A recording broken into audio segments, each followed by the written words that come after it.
한 주간 발생한 뉴스를 재정리해보는 시간입니다. 지난 한 주 동안 주요 이슈는 뭐가 있었는지 이상원 뉴스빈 기자 통해 이야기 나눠보겠습니다. 전화 연결해봅니다. 안녕하십니까? 네, 안녕하십니까? 우선 지난 한 주 동안 발생한 주요 이슈부터 종합해 주시죠. 네, 첫 소식은 김부겸 전 행정안전부 장관이 국무총리로 지명됐다는 소식 살펴보고요. 다음은 세월호 참사 7주기 관련 지역 추모 활동들을 살펴봅니다. 마지막은 대구 유치원 무상급식 도입이 초읽기에 들어섰다는 소식을 짚어보겠습니다. 지난주 금요일이죠. 16일에 문재인 대통령이 신임 국무총리로 우리 지역 출신인 김부겸 전 행정안전부 장관을 지명했죠. 네, 말씀처럼 김부겸 전 행정안전부 장관이 국무총리로 지명됐습니다. 문재인 정부의 마지막 국무총리가 될 것으로 관측이 되는데요. 이전 두 총리가 호남 출신이었던 것과 다르게 영남 출신 김 전 장관이 총리로 지명됨에 따라 지역에서도 관심이 높은 상황입니다. 김 전 장관은 18일부터 인사청문회 준비에 들어갔는데요.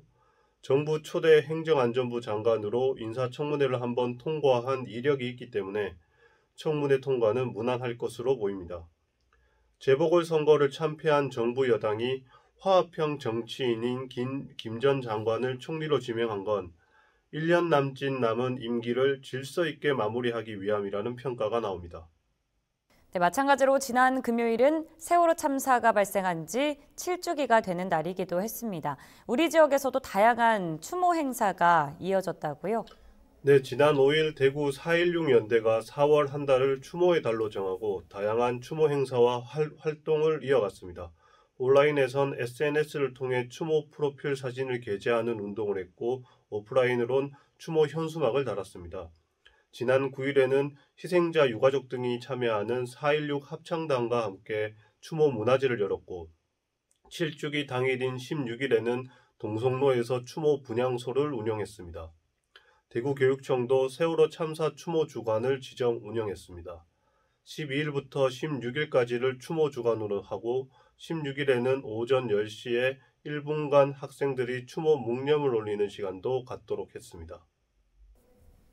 네, 이어서 대구 유치원 무상급식 도입이 초읽기에 들어갔다고 봐도 될 것 같은데 강은희 교육감과 권영진 시장이 적극 도입 의사를 밝혔다고요? 네, 권영진 대구시장과 강은희 대구교육감이 조속한 유치원 무상급식 실현을 약속했습니다. 지난 14일 대구시의회 임시회 본회의에 출석한 권 시장과 강 교육감은 유치원 무상급식 도입에 대한 시정 질문에서 유치원 무상급식에 적극 공감한다면서 실행 방안을 검토 중이라고 밝혔습니다. 검토 과정에 따라 이르면 내년부터 유치원 무상급식이 시행될 전망입니다. 정책 도입의 가장 큰 고려점은 역시 재원 마련입니다. 강 교육감은 공사립 유치원 무상급식을 추진하는데 약 160억 원에서 200억 원의 재원이 필요하다면서 대구시 및 구군의 협조가 필요하다고 밝혔습니다. 권 시장은 협의에 나서겠다고 화답했습니다. 네, 대구는 중고등학교 무상급식도 막차를 타듯 실행했는데요. 유치원 무상급식 도입은 어떻게 될지 관심을 가져야 할 것 같습니다. 자, 오늘 주간 이슈 점검은 여기까지 듣겠습니다. 이상원 뉴스민 기자였습니다. 고맙습니다. 네, 감사합니다.